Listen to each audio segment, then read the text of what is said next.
All right, Ruth chapter 3, which I have entitled The Seduction of Boaz. So I really loved your papers. This is one of the best ones, I think. You're asking really, really good questions and making really good interpretations. So let's go over some of what you said, and then and this will also highlight a few elements in the text which you need to know culturally to know what's really going on. Okay, I'll start with Goldstein is perplexed that we are falling back into patriarchy when Naomi tells Ruth, go next to him, and then he will tell you what to do. Is this what ultimately happens, Goldstein? Did you notice? Did Ruth sit there and and listen to what he told her to do, or did something else happen, Goldstein? I thought that she listened, but from your question, I'm assuming that she did something else. Guys, what did she do? Was she sitting there waiting for Boaz to make a decision? What did she do as soon as he woke up? Was she there, listening? What's the first thing happened when this guy woke up and saw this woman next to him? Who spoke first? So we have Boaz saying, "Who are you?" In other words, who the hell are you? Huh? Didn't He Ruth spoke first by saying, "Who are you?" yeah. Yes, Boaz says, "Who are you?" But he's not yet telling her what to do. He's just jumping two miles up in shock for what just happened. Oh, and then she said, "Spread your robe over your head, made for you are a redeemer." Yes, she's the one telling him what to do. Right? Right. She's leaving the script, right? She had a script, patriarchal script that Naomi gave her, just sit there and wait.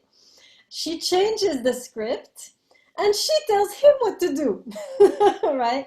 We're going to I talk about. actually have a comment on that came up in our reading assignment. Granick noticed that in the Hebrew text, in verse 16, Naomi said "Vaftoma mia," which means "Who are you?" when Ruth came back. So I think she was asking, "Who are you? Are you still the same person? Did you do what I told you to do?" So in light of what we just said that she didn't, it makes a lot more sense that she was asking that. Yes, and notice, right? I think you and Granik both, or maybe I think just you notice it's asked twice. Who are you? A couple of you noticed that, right? Boaz, when he sees her and he's jumping, who the hell are you, basically? And then when she comes back to Naomi, who are you? So this is important. Remember, I told you when there's a repetition, the author is trying to tell us something. What do you think the author is saying by this repetition? First, when Boaz sees her, who are you? And then when she returns to Naomi, who are you? What could be the hidden meaning here? Goldstein, go ahead. I think it's teaching us about how important every decision is, that it really has a bearing on who you are as a person. And if you do things that are really not as good of decisions, then it's like, who are you? Are you still that same person? Why are you making those decisions? Okay, very good, right? We are talking here, there's going to be an identity shift. That's what the author is saying, right? Ruth is about to change her identity. She's going to move from Ruth number one to Ruth number two, right? So there's here an issue of, and we'll see that this is confirmed. We'll talk about it today when Naomi tells her to bathe and anoint herself. This is typically marking a shift in the identity of the person. Inanna has the same in her text when she is about to be married to Dumutzi. Same expression: bathe, anoint, dress. Same expression, right? So we know that we are entering the context of the sacred marriage, as I like to call it, right? And where her identity is going to be profoundly shifted. Who she is about to be profoundly shifted by the encounter. This, I just want to say a little note on that, because in the Hebrew context, identity is not something you build by yourself. Identity occurs in relationship. As you enter relationships, you become a deeper part of yourself each time, right? As you relationship with parent, you're this. Relationship with teacher, you're that. Relationship with husband, spouse, you always develop in relationship in the Hebrew Bible, never by yourself, right? This is similar, by the way, to the African actually worldview, where in the African culture, you grow, you individuate through your relationships whether it's the teacher, student, husband, wife, parent, child, you individuate ever deeper, right? You become more and more yourself. You blossom more and more as you get into these deeper relationships. So we have here a notion of individuation. Ruth is about to become, to blossom, right, into something completely new, but this is impossible without the contact with another human being, in this case, Boaz, right? So we're going to talk about her transformation, but also the transformation of Boaz, right? And eventually the transformation of the world. Remember, this is what the concept of sacred marriage means, right? Sacred marriage is not just sex, it's transformation, right? Transformation of the woman, transformation of the man, transformation of the world, right? Okay, great, great. So that was interesting. A lot of you are stumbling on the expression, my daughter. This is indicating both Naomi and Boaz are using this word. What does it mean? I mean, what does it tell us that both Naomi and Boaz are using the word my daughter? What do you think? What is the author telling us subtly? Alim, go ahead. That they like have like a huge age gap and like Ruth is much younger. Yes, they're the same generation, right? Naomi and Boaz are the same generation. Naomi is probably like 60s or so, right? And Boaz clearly is in the same generation. So now maybe we can understand why when Boaz sees Ruth, right, in this awkward position we'll talk about, right, he tells her, oh, your second kindness is even greater than the first. What is he saying? What is he acknowledging when he tells her your second kindness, being here, is even greater than the first kindness, being with Naomi? What is he actually telling her? What's he admitting? Why is it such a big kindness to be here with Boaz? What do you think? Granik, go ahead. Because he's old, and that's not like a pleasant relationship usually to be in. Right, and Have that age gap.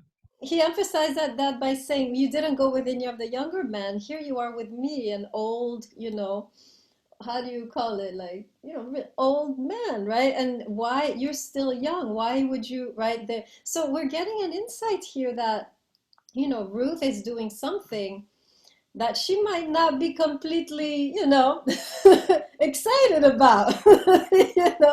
Going with it. And remember, I told you the Talmud Talmud is mentioning that Ruth is already in her 40s, but Boaz is in his 80s, according to the Talmud, right? So there's a huge age gap, which is now we understand that Ruth is more than being more than trying to get this guy in her bed, right? There is something that she's doing here for Naomi, right? This is not easy perhaps for her. We don't know how she is thinking inside. The text doesn't tell us. She's just doing what Naomi tells her, but we don't know whether she's ambiguous about this or not, right? Granik, do you want to add?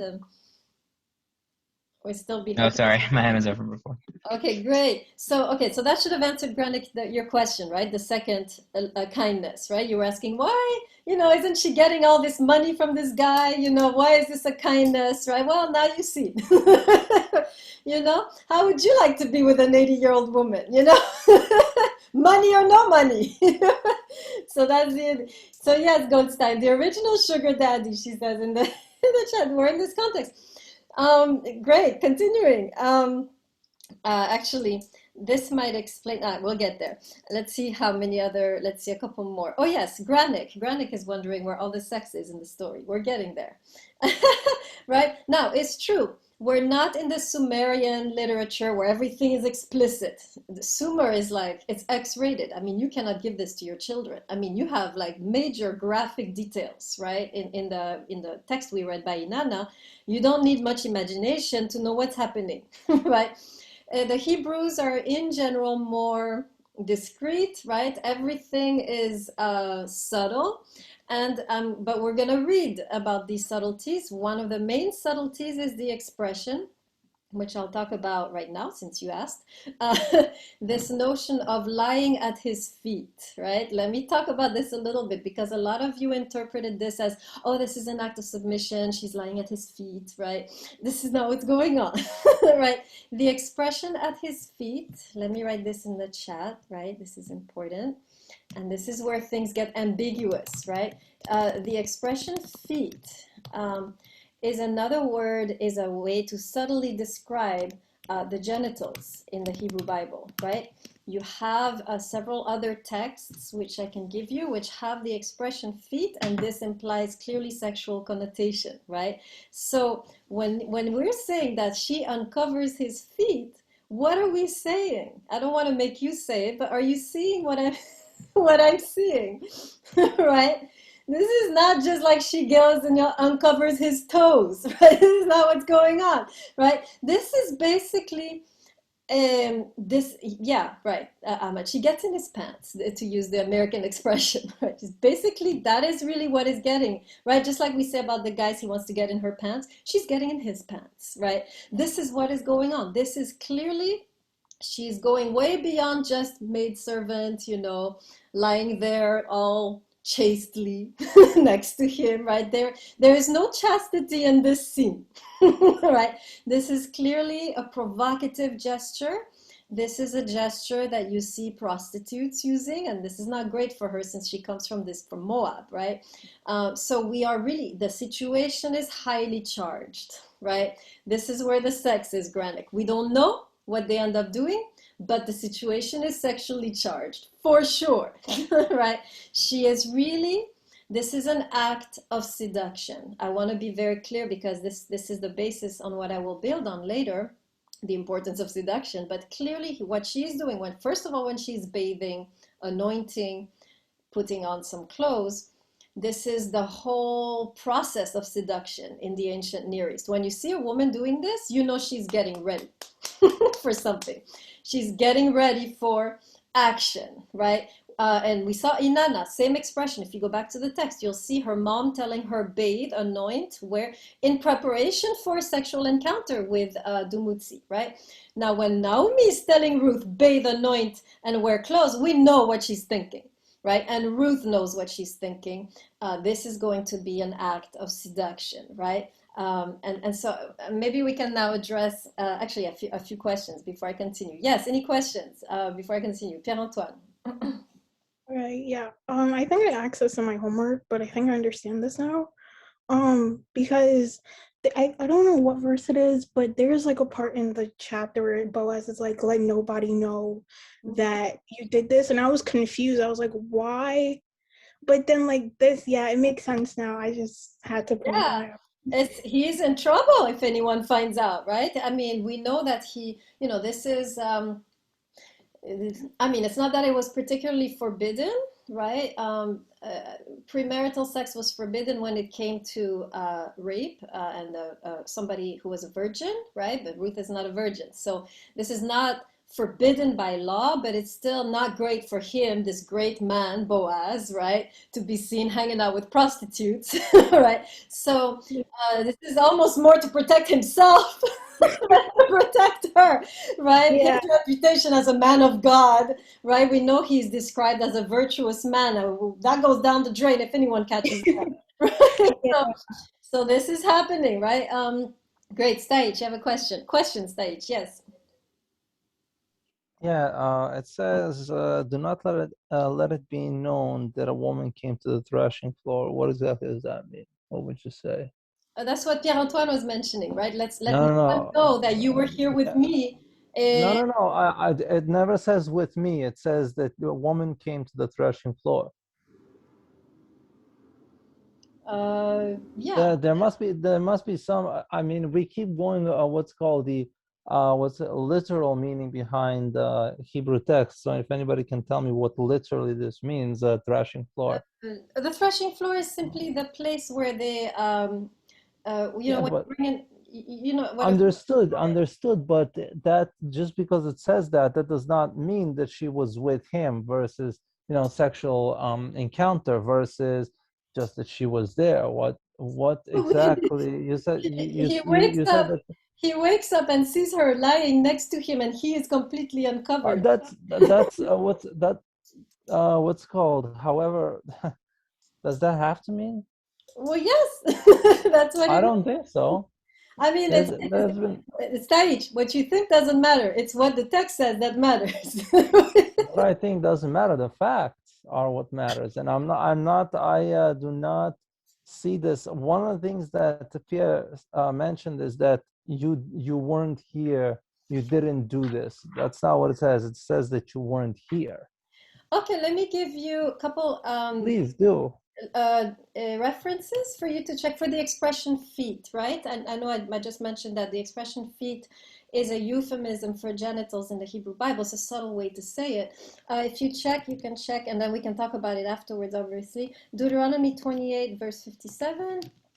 Hold on, it changed to that. Deuteronomy. So you guys can write this down also, right? Because this is where I'm getting this connection. And then also Ezekiel 16, 25. These are two passages where the expression feet is used in a sexual manner. And so based on these passages, all commentators, not even most, all commentators have acknowledged that what is happening there, that there is definitely a sexual charge to the whole scene, right? So this is not an invention, right? Any commentary you open, whether it's Jewish or Christian, conservative or liberal, is going to say the same thing, right? But we can go over it after class a little more if you want to.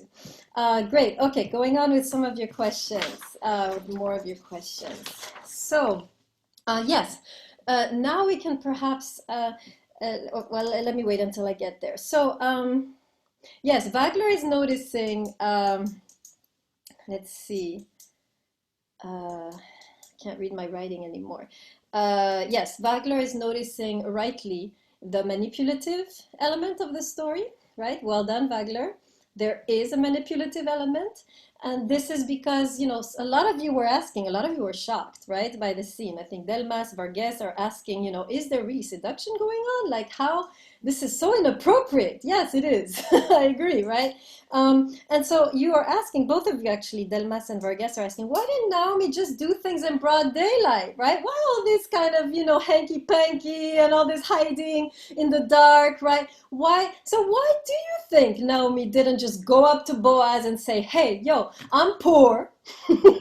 I need you to buy my field, marry my daughter, and then we're good. What do you think? Would this have worked? Goldstein. I mean, I don't think that would have worked, but she could have said it in a more normal way, like, not I'm poor and I need your money, but I have this daughter-in-law that you're her relative and maybe you can help us out. Yeah, I don't see why she couldn't have done that. Can you though, can you ask someone please marry my daughter? We're poor. Is that gonna work? You know what I mean? This is more than just give us some money. Basically, like Boaz's reaction to her was, "Oh, I'm your redeemer." So if he's so willing to be her redeemer, then he probably would have if Naomi would have asked him in a more broad daylight kind of way. But notice when he says he says this after the seduction. Before, did he make a move? Zero, right? He knows they're in trouble, right? He knows she's single. And a lot of you mentioned this, right? I think, who's this? Forgot, I can't read my writing, so I don't know who it is. Starts with a W, right? But you mentioned, why didn't he make a move before, right? There seems to have been a shift in his willingness to marry, to marry Ruth, which in a way takes place because of this high point of seduction, right? I think it's what Naomi is understanding is that you can't just come and push someone into the arms of someone else, right? This is not, he can give them money, but to be willing to marry, this is not something you can just, imagine Goldstein, right? Imagine you're Ruth. And your mother-in-law says, all right, let's go see him and talk it out and see if he will marry you. I mean, how does that feel for everyone? Imagine this scene, Goldstein. So is the lesson that to seduce men and to go about it badly, otherwise they want to marry you, and that sex is the most important in two people coming together? The lesson is definitely something about the importance of seduction, which we'll talk about. And I know seduction has a really bad reputation in all religious circles except Sumer, right? And we're going to talk about this because we never talk about this, right? We are always told seduction is something you need to keep down as a woman, right? Any religion you go to, Christian, Muslim, and Jewish, you have this common denominator, this kind of very negative view of seduction. So here in this text, all I'm saying right now, we'll get into the details, is that the seduction part is what creates the turning point. And so there is something important that the text is teaching us about seduction. Are you seeing this, Goldstein? I'm seeing it. I'm just not agreeing, but it's Okay, okay. good. We'll get there, right? We need to dig a little and see what is seduction, why is it important. But all I want you to see for now, right, until we get more deeply into seduction, is that it is only because there is seduction that there is turning point, right? And we'll have to see why is it so important, and so forth, right? But clearly we know that there was no straightforward way to do this if you wanted, right? So Naomi knows this. So yes, there is manipulation, there is calculation, but I'm going to focus more on today on seduction as not as a tool of manipulation, obviously, right? I'm going to focus on it as a transformative moment, right? And why it is important that we as women learn this art, right? This is what I want to focus on today, right? Before I do so, couple more, if I skipped anything, let's see. Pierre-Antoine, the threshing floor is simply where they bring the grain from the harvest and they thresh it, meaning they separate the chaff from the wheat. So it's just a place where you prepare the grain. And so usually the tradition was afterwards, when you were done with all this work, you would have a big party and a lot of drinking. And this is the moment that Ruth chooses to go visit Boaz, right? Okay, great. Alim, you're capturing very nicely the situation, and I'll come back to this notion. Alim mentions that Ruth seems to be both submissive and in control. This is her secret, right? We're going to talk about this. Very nice. Okay, let's get into what I wanted to talk about today. We're going to spend, I think, today and next time on this section because it's a very important section and very underrepresented skill of seduction in our religions, right? Okay, so starting, I'm gonna comment simply this time the expression bathe, anoint, dress, right? This is Naomi speaking to Ruth. What is happening here? I've entitled this whole section, The Seduction of Boaz. We'll look at this expression, then we'll look at spread your wings, what that means, and then we'll see how Boaz reacts. This is the three things we're going to talk about. Okay, bathe, anoint, dress. I told you already, in the ancient Near East, this is preparation for sex or marriage, right? We saw this in the marriage of Inanna. If you go back to the poem, right, her mother is telling her bathe, anoint, dress for what? To go on a date? No, to go in the bedroom, right? This is the direct path to the bedroom. So anytime you see this expression, you know that there is something sexual that is about to happen, which is what Naomi seems to be pushing Ruth towards, right? And we saw, right, confirmed, Ruth arrives, she uncovers the quote-unquote feet, she gets into his pants. This is clear, very sexually charged scene. Boaz is very naive, right? He jumps up, like, who are you? Right, he wakes up in the middle of the night and realizes basically what Boaz is thinking. When he sees himself uncovered, he is thinking, damn, did I sleep with this woman without knowing while I was drunk? This is what he's thinking. This is why he's horrified. It's like, damn, right? He's like, I mean, imagine you're a man. You wake up in the middle of the night, woman sleeping next to you. You are completely uncovered. You did something, right? It's already done. And so you understand now Boaz's horrified reaction that he might have, in his drunkenness, slept with this woman without even being conscious. I mean, this is almost a rape situation, right? If you think about it, when you remember Moab, the daughters of Lot, who made Lot, remember, history is repeating itself. The daughters of Lot make Lot get drunk and then they sleep with him. We're in the same situation. He's drunk and this woman has arrived and it's very ambiguous what might have happened or not, right? Okay, so Where's my page 20? Okay, here we are. All right, so I want to stop. We're going to just freeze the camera on this scene. And I want to talk today, in the time remaining, about a half hour, I want to talk about the importance of seduction. So men, you're going to have a treat. I'm going to talk about seduction. This is always a pleasant topic for men. And women, you're going to learn something today. So it's always going to be useful. Yes, Taich is suffering. I know, Taich, this is hard. Taich is wondering why he took this class. This is good for you too, Taich. You will thank me one day. Not now, but later, I know. Okay. So let's talk a little bit about seduction. First of all, I want to highlight the way that seduction has been completely ignored in our three religions. I talked the three monotheisms, the three cousin religions, right? Judaism, Islam, Christianity. All of them have the same, pretty much the same attitude, the mainstream, right? Because of course this is also in the Bible, right? But the mainstream, the Father's house, right? That all of them usually spend time in, right? Usually seduction is really, there's a damper put on the woman's seduction. I mean, I'll give you examples, right? So for example, you have all of the laws of modesty, right? How the woman should dress. You have, of course, this very powerfully in Islam. You have this in Judaism. You have this in Christianity. Some parts of Christianity where they say no jewelry, no makeup, no no skirts above the knee. They come and measure. I was in a school where they would measure it. So you have, right?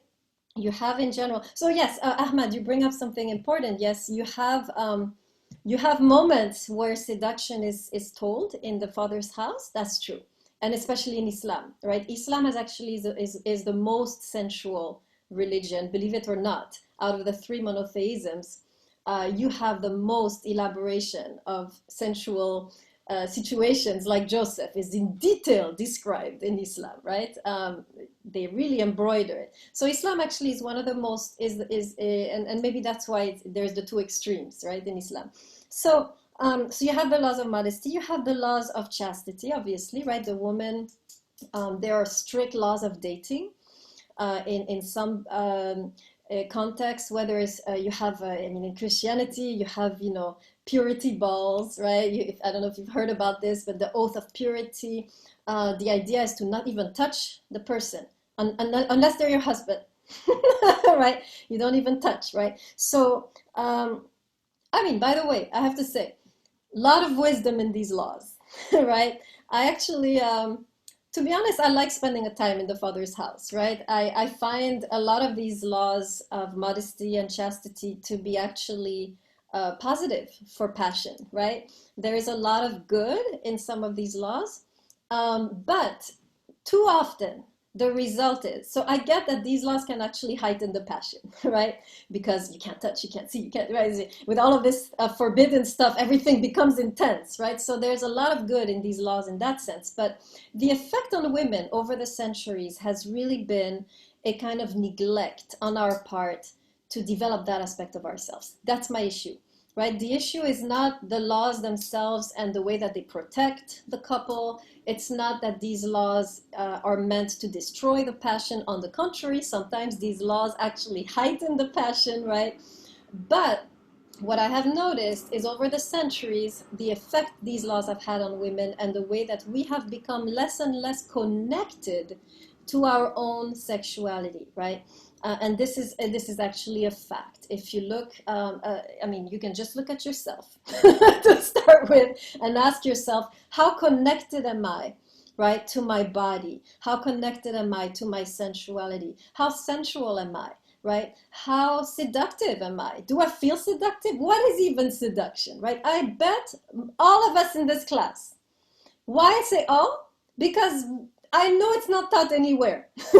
So I know this is not even something that our society privileges. So I know that, and so as women, we end up becoming more and more disconnected with our own sexuality, right? And the result, and this is what's important, is our disempowerment. A woman who is disconnected from her body and disconnected from her pleasure, disconnected from her sensuality, is a woman who has no power. We know this, Because Ruth, before she became seductive, what was she? Give me the name.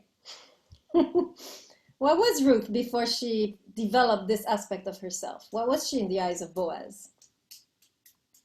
Somebody tell me. You can put it in the chat. What's the name that's used to describe her? By herself, by Boaz, before she enters this. So we have daughter, but we have also, daughter is constant, a handmaid, right? She's just a servant, right? A woman who is out of touch with her seduction or her sensuality is just a servant, right? We have to develop this skill if we're going to recover our power and recover our influence, right? And this is me talking, right? This is the direction I'm trying to argue for, right? If the moment the woman recovers her seductive powers, the moment she gets to the next level in the relationship. We see this also with Queen Esther, right? As long as we're out of touch with our bodies, they love us, they're kind to us, but we're not getting anywhere, right? We're not getting to the next level. We're not getting to where we could be as a couple. Are you seeing what I'm saying? This is so important. Let me say it again. Let me put your hand in the screen if you're following, right? Until Ruth learns the art of seduction, she's in a great relationship with Boaz. He's kind to her, he's helping her, right? He's respectful, but they never get as deep as they could, right? They never get to the next level of the relationship. They never get to this radical transformation of themselves and of the world, and this enormous shift, right? Until she learns that art. Are you saying this? Are you seeing what I'm saying? Put your hand in the screen if you're following that seduction really is before she learns this. Until she learned this, she would just be the handmaiden. And to be honest, this is the place of many women in many marriages, right? The woman in most marriages, when you're talking about in the religious context, very often the woman is no more than the handmaiden, right? Servant. Right? You can just look at your mothers and yeah, you'll have an idea of what I'm talking about, right? This is the problem. Until the woman develops this, there is no getting to the deeper level of the relationship, right? So this is why I want to emphasize the importance of seduction, at least in the text. The text is telling us seduction is what causes a shift. And that's why I'm saying maybe as women, we need to go back and figure out what is seduction, why is it important. So let me talk a little bit more. Let's go deeper. So not only, so we know, so first thing I want you to write down, make sure you get this, right? It seems from the text that seduction is empowering. That's basically what I'm saying, right? It seems in the text that for Ruth at least, until she learns the art of seduction, she's the handmaiden. Once she applies the art of seduction, she is in a way empowered to really influence the man that she loves, right? There is an empowerment element in seduction, which makes it interesting and worthy of exploration, right? Now, second thing, what we can ask ourselves is whether seduction is empowering for the man. I mean, if you look at Boaz, right, it looks almost like he was tricked, right? Seduction in a way is like, you know, he's saying things in the night that he probably wouldn't say in broad daylight. Are you following me on this? Put your hand in the screen, right? He's in a way, the seduction has making Boaz a little bit like mush, right? he's doing things he would not do otherwise all of a sudden, right? So the question is whether seduction is empowering for the man also, right? And not just for the woman. And so I want to talk about this because it's true. It is right that we have used seduction to disempower the man historically. Women have done this. It's true. We use seduction and they weakly follow us, Adam and Eve, right? First element of seduction. We have all kinds of passages in the Proverbs about the seductive woman who can destroy a man's life through her seduction. So it's true that there are many, many, many cases where a woman's seduction actually disempowers the man, and perhaps this is why there are so many rules around seduction, right? So that the man can retain some level of integrity in the face of the woman, right? So now, while this is true, we learn from Inanna, right, that seduction can also empower the man. Tell me where in the text by Inanna do we have seduction right? The sexual seduction actually empowering the man and not disempowering the man. Give me the scene that we see in Inanna that tells us this. Okay, so I don't know who's answering my question. If you're answering my question, wave in the screen. Okay, Aline, go ahead. I'm pretty sure because of the relationship between Inanna and Demutsi is able to become the king. Exactly. So we have instances. Now, this is interesting. Listen very carefully because you've never heard this before. We do have instances where woman's seduction can be empowering to the man. And I believe this is what is happening here in this passage, because the Boaz that emerges from that night is a totally different man than the Boaz before. Let me tell you how. Before, Boaz is a nice guy. He's, giving her some food, helping her get more sheaves, right? He's a nice guy.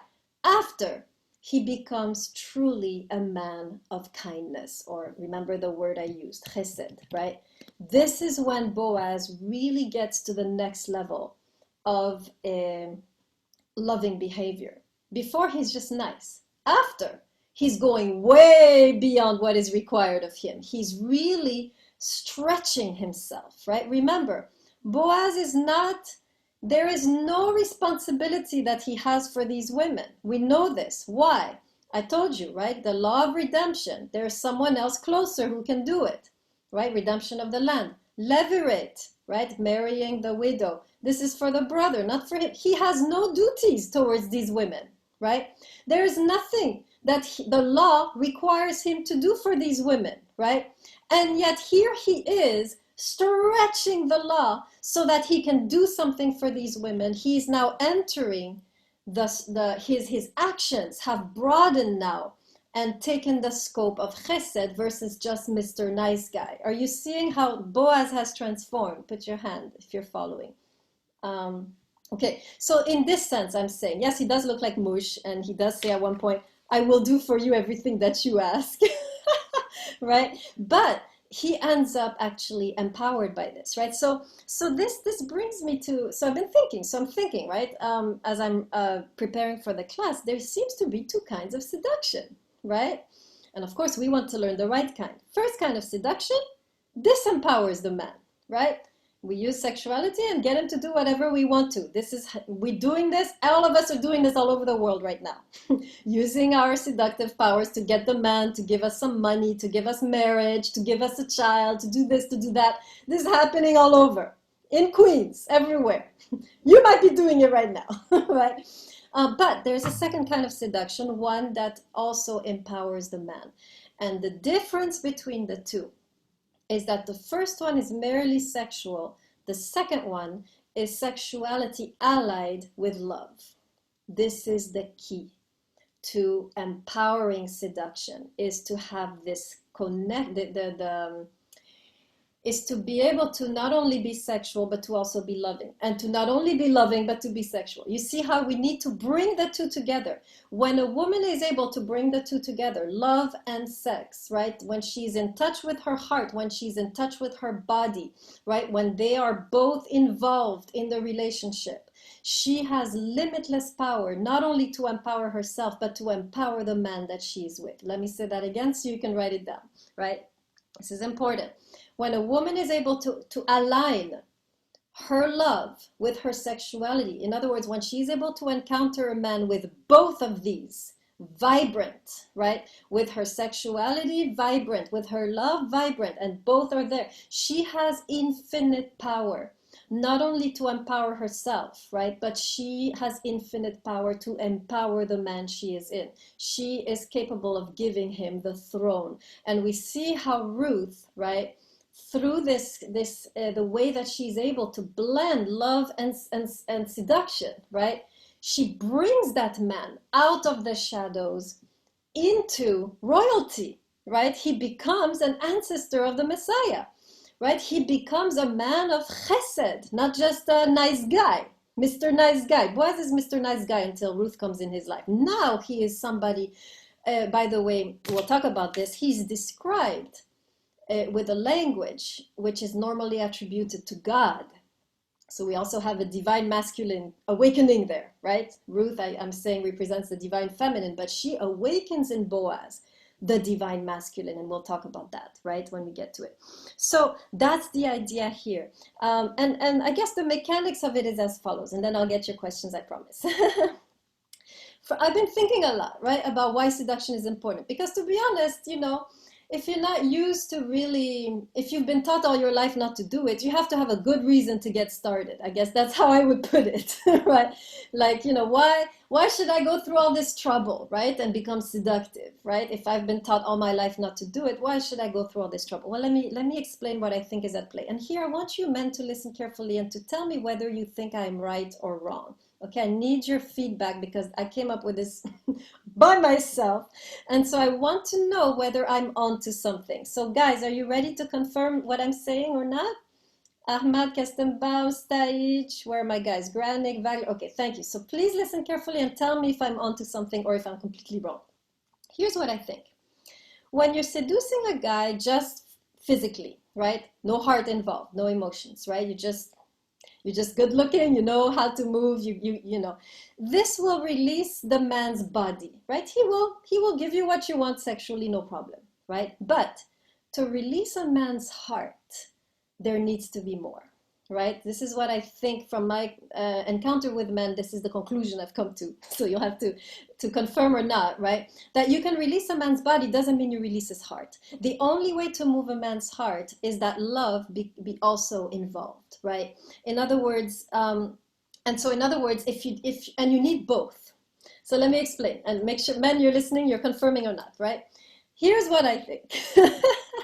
If a woman is loving, she will move the man's heart, but she will not open it. In other words, the man will think, oh, what a nice woman, like Boaz, right? Oh, I'd like to spend time with her, right? Oh, she's sweet, you're attracted, right? But until the seductive element comes around, you're not releasing that heart. In other words, the only way to fully release a man's heart is to ally the seduction with the love, right? And when you release his heart, this is something very powerful, not only for him, but for the world, right? To release a man's heart, the Proverbs, there's a passage in the book of Proverbs which says, guard your heart because it is the wellspring of life. What you are releasing when you're releasing the man's heart is the wellspring of his life. There is so much power and creativity and, amazing things that can come out of that man who has had his heart released, right? That you are really, in a way, releasing this. Not only the man is releasing this, but the world is receiving this, right? So releasing the man physically, that's easy, right? And not much will come out of it. Maybe a baby, right? Unwanted, right? But to release a man's heart, right, it takes not only seduction, but love. And likewise, it takes not only love, but seduction. Okay, guys, am I onto something? Confirm, infirm. What do you think? How do we release your hearts, guys? We want to know. What's the best way to get you to open up? Tell us. Okay, Kestenbaum, tell us. I don't know if I have the right to speak for all men, but I think in this particular story, though, it's a bit difficult to sort of accept this because at the same time, even though Ruth is obviously the active, she's playing an active role here, at the same time, she's really just following what Naomi tells her to do. I mean, she literally says, whatever you do, I will tell me. So there's a question of just how active the female is being in this as well. So as much as we want to talk about opening up the male side that is usually enclosed or shelled in, at the same time, like it's very much a question of, well, how does the woman fall into all of this? Because again, does Ruth actually like Boaz? Does she enjoy this? Or does she just feel like, okay, I owe something to Naomi. She's telling me to do something and I'll do it. We don't actually know her feelings and her side to this story. Yeah, we don't know her feelings, but she's more than just a passive object. I want to emphasize that because remember, Ruth tells her, wait and listen what he says, and she actually speaks her desires, right? So there is a lot of initiative here on the part of Ruth that we were not expecting. Now, as far as how she's feeling inside, there is I don't see any indication in the text. We don't know, right? But for sure, she's taking initiative, right? There is agency here in Ruth. In other words, I want to emphasize, she is really the agent here of her destiny. She's not simply passively following. Does that make sense, Kestenbaum? Yeah, no, I definitely get that. Right. So yeah. So all right. So you guys are not gonna answer my question. You're not gonna reveal to us the secrets of your heart today. I'm not qualified, but maybe Saeed. We'll leave it to him. Oh man, Saich, are you gonna reveal to us the secrets of the heart, or are you going to block my presentation? Well, no, actually, I'm just gonna say that seduction has a bad reputation throughout history of mankind, and it really doesn't make sense in any way that a woman should seduce a man, because if it were the other way around, it would be called a Me Too, hashtag Me Too. So I'd say that in this case, seduction also against a man, which has been overlooked for such a long time, is not just it's disgraceful to a man for a woman to actually seduce a man in any way, whether it's with love or without love. It's very disgraceful for a man to find himself next to a woman and wonder what has happened, and then have a woman have the upper hand in a sense. So have you raped me or have you not? The guy thinking, oh, maybe I have, and then the guy is screwed for life. That's Yeah, yep. You're hitting seduction when it comes to that point has been for a long time has been a plague to a human male.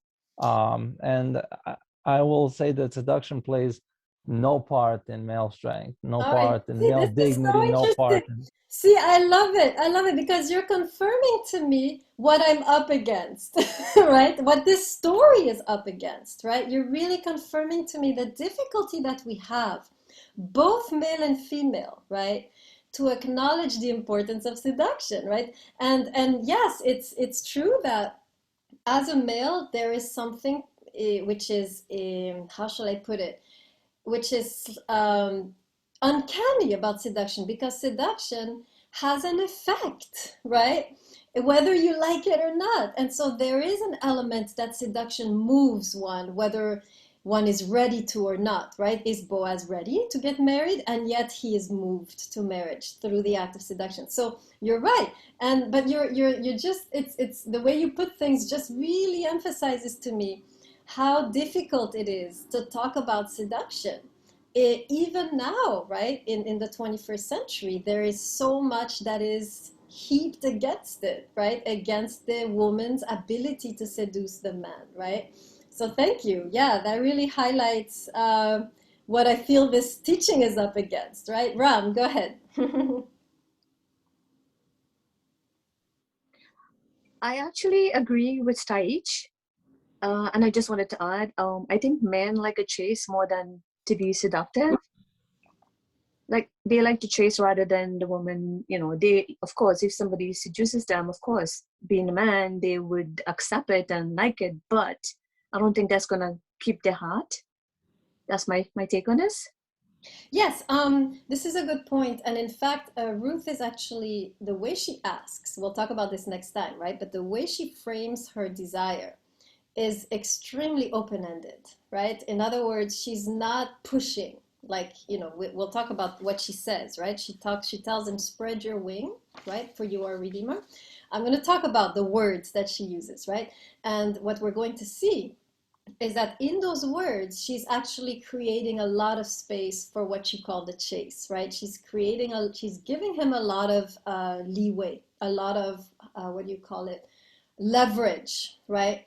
So in a way, he's able to regain control of the situation at that moment. So we'll get to that. So very good point. Yes, excellent. Pierre-Antoine, go ahead. This was kind of like my point from before, but I was just thinking like the reason why like Boaz kind of just accepts like this situation is because like Ruth is kind of like very direct in a sense of like he was already intrigued with her from like the very beginning. Like he was like, she's a noble woman and all this stuff, like she's virtuous and so on and so forth. So like that already piqued his interest, like you said, like before she was seductive, like she already caught his interest. And the fact like she's taking the initiative is what I think what makes him want like accept that marriage. Like, so yeah, that's what I think and why he. married. I think you're pointing out something interesting is that in the Hebrew Bible we have a kind of fluidity of roles, right? It Yeah. seems that it's okay for a woman to take the initiative, and it might be okay for the woman to seduce the man rather than the other way around, right? This is giving us a path, right, as women, an alternative path, right, which in the end Yeah. seems to work also, right? So I like what you're saying, that there is also room for women to take the initiative, although we'll see that she does it in a very delicate way, right? Right now we're just talking about how she smells and how she looks, right? But we'll get to Yeah. her words in a bit, and the words are very, very well crafted, right? We're gonna Yeah. talk about that next time. But you're mentioning that yes, there is room. I really believe that there is room, and there is and that it is not something bad to develop that aspect of ourselves. Let me ask the guys very truthfully. Guys, are you watching? Okay. You have two women in front of you. They're both wonderful women, loving, intelligent, witty. They have all the qualities. One is, talking to you in a certain way. The other one is looking at her lap with her hands crossed. Which one you prefer? Let's be honest. Preference. You don't have to make a move. It's okay. She'll make the move. Don't worry. You don't have to make a move. One of them is flirting with you. She's all smiling and, kind of just playful. The other one is just with her hands on her lap, looking down shyly. Oh, I'm afraid of what you're going to say. Okay, I need an answer from the guys. Well, let's put it like this. Woman number one's looking at the fingers on her lap. Woman number two is flirting with you. Which one you prefer, one or two? You can put the number in the screen. One or two. It's a very simple question. Don't be afraid of it. Why? How is this so difficult?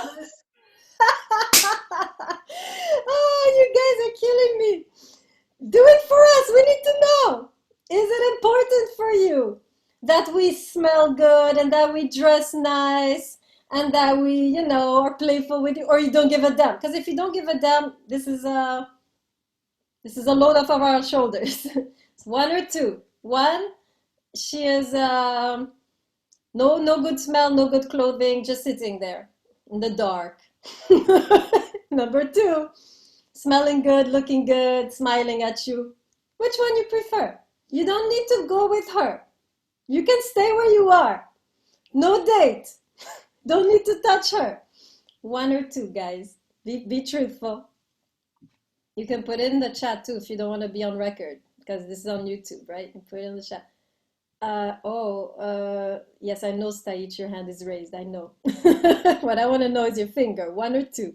You guys are really not going to answer this question? This is perplexing. Why not? I want to know why you won't answer my question now. Oh, two, Granik, a brave soul. Okay, two. Anybody else want to try? Granik has opened. What's the question? You have two women. Both are wonderful. They're spiritual. They love God, right? They're intelligent. They have all the moral qualities you're looking for. One of them is sitting there, looking down at her hands, not looking at you, wearing black. The other one, she's smelling good, looking good, she's smiling at you. Which one you prefer?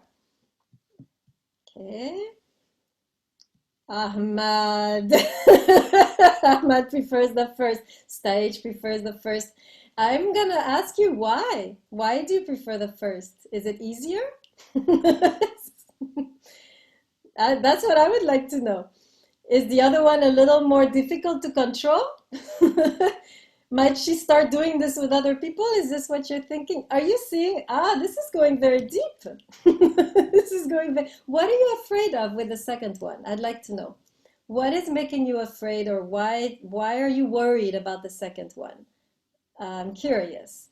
Okay, Stage, good point. Trust, you're not sure. Oh, Ahmad, the second? You changed your mind? Or you got it mixed up? Stage, you're worried you can trust her. See, now we're hitting on something. If the woman is too developed, she could be, everybody will like this woman. And now you're not the only one. And now there's an issue. Follow me? Yes, she's very powerful, right? The other guys are not going to answer. I want to know everybody's answer. I want to know everybody's answer. Delmas. Let's see. Who else? Where are my guys? Wagler. Kestenbaum. You're not going to answer? Simple question. You're not going to answer? Two from Denmark. Wagler. Professor, what would my rabbi say? What would my rabbi say? Very disappointed. I told you this class is gonna mess with your education. Are you seeing this? All these good Christian and Jewish and Muslim men are liking number 2. There is something there, gals, women. There is something in the seduction that even a nice Christian, Jewish, Muslim man appreciates. But Staich points out something interesting. It's scary too, right? Because this is a powerful woman. She can do a lot more than if she's sitting in a corner, right? This is my point. I hope you're moving where I'm moving. Are you seeing where I'm going? Put your hand in the screen if you're following me. Okay, great. Now let's get some of your questions. This is great. All right, I'm going to start with Olivera. Go ahead. Olivera. Hi. It's not a question, just want to say something, then we can elaborate. I just want to say, maybe on my mind is kind of confused between attraction and seduction, because I think there is a difference there.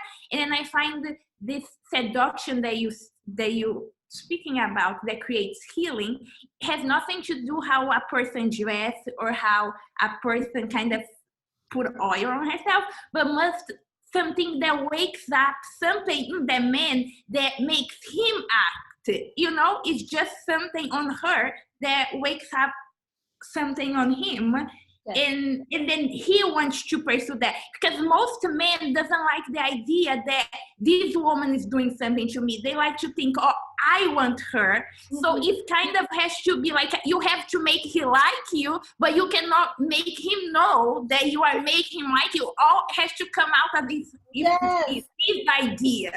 It's all his idea, and he's the one trying to pursue it, and he cannot know that you are the one who are making. So I'm Brazilian. I know all about the seduction.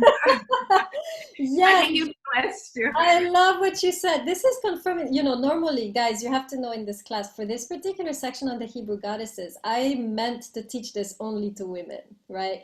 So you are the rare few who have a kind of like a little seat in the back, at least for this section, right?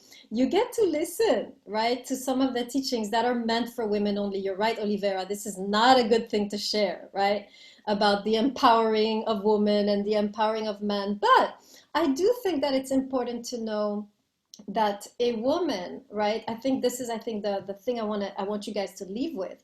A woman who is sexually blossomed is not a threat, right? I want you to see that, the men included. She can actually be she can be empowering to the man, right? Not only to herself, right? There is an empowering that occurs when you love such a woman, right? Or when she's able to attract your love. So, but yes, you're right, Olivera. This is a class that should be for women only. I totally agree with you. I totally agree. It's easier to teach in that sense. So you guys are lucky. You might be the last guys allowed into this class. There were a couple other hands. I don't know where they went. Goldstein, I think I remember you. I had it up from before, so I took it down. Okay, anybody else? Okay, great. You guys just want to go. Okay, so next, of course, so seduction, I want also to emphasize in response to Olivera. She makes an interesting point, attractive versus seduction. We are used to, in our Western cultures, seduction being very in your face, right? This is not what Ruth is doing, right? She's not sitting there taking off her clothes. She's very, very delicate about it. Seduction is an invitation. It's not an act of aggression, right? The way that Ruth is doing it and the way that we should do it, should we choose to learn the art of seduction, is not to be, Western culture doesn't know anything about seduction. Western culture just knows how to be in your face, explicit, right? No subtlety. And this is not seduction, to be honest, right? This is aggression. right? To be seductive, and this goes for both men and women, right? Very often the male also when he seduces is aggressive, right? And this is where the Me Too movement comes in. There are ways to seduce which seduction is not supposed to be felt as an aggression. If you're feeling aggressed, this is not seduction. Are you following me on that? If at any moment the woman or the man is feeling like there is an aggression or like you're violating me, this is not seduction anymore. This is sexual harassment, right? So seduction, I want to be very clear, is an invitation. It's a subtle invitation. It's playful, it's open-ended, it's subtle. It's never explicit, it's never full of expectations, it's never desperate, right? It's just an invitation to come closer, right? Which you do very subtly, like Olivera is saying, the scent, the look, whatever, the words, we're gonna see her words, how she speaks, right? But it is always meant to be very subtle. Why? Because if it's too in your face, there's no agency on the part of the person you're seducing. You've trapped them, right? I don't believe Ruth is trapping Boaz. She's inviting him. It is a totally different story. Are you following me on that? Put your hand if you're with me, right? So we do have to understand that seduction is something which is never meant to disempower the other person. It's never meant to put them against the wall, sometimes literally, right? It's really, it's an invitation to come closer. It's not, cornering them, right? There's always the agency. Do I want to go closer or not, right? That is what it is to be truly seductive. Great, we'll learn more about seduction when we study Queen Esther, obviously. She's the great seductress of the Hebrew Bible, but we're already learning quite a lot. Okay, this is great. Thank you. Thank you guys for speaking the truth about woman number 2. I appreciate it. So you guys can go. If some of you still have questions, I have some time after class on Thursdays, as you know, so you can stay behind if you want to ask a few more questions. Otherwise, you're free to go. Oh, next time, Ruth, number 4, chapter 4. No, sorry. Next time I continue chapter 3, no reading assignment. No homework for next time. I'll lecture the whole time. Whole hour we'll finish off this seduction. Is this hard for you guys? Tell me the truth. Are you surviving? I want to know. From 1 to 10. If you're surviving, it's great. Put 10. If you're doing horrible, number 1. But let me see how you guys. Oh, Aline, you're doing horrible? Oh no, Aline. -10 from stage. 8 from Mahmoud, okay, some discomfort. Olivera 10, Pierre-Antoine 10. Let me see it. Oh, 5 to 6 from Granny. Some of you are having trouble. Wow, why? I want to know. Stay after class. Tell me why you're having trouble. You guys can go. Vargas 8 to 9, okay. Who else? Let me see it. I need to know because I want to know if I'm going to continue teaching this. To a mixed audience, that is. I'll teach it to women, but to a mixed audience, I don't know. 10 from Morales. Okay, the women are doing great, which confirms. Granik, why are you just 5 and 6? I'm curious. Can we know? I'll stop the recording.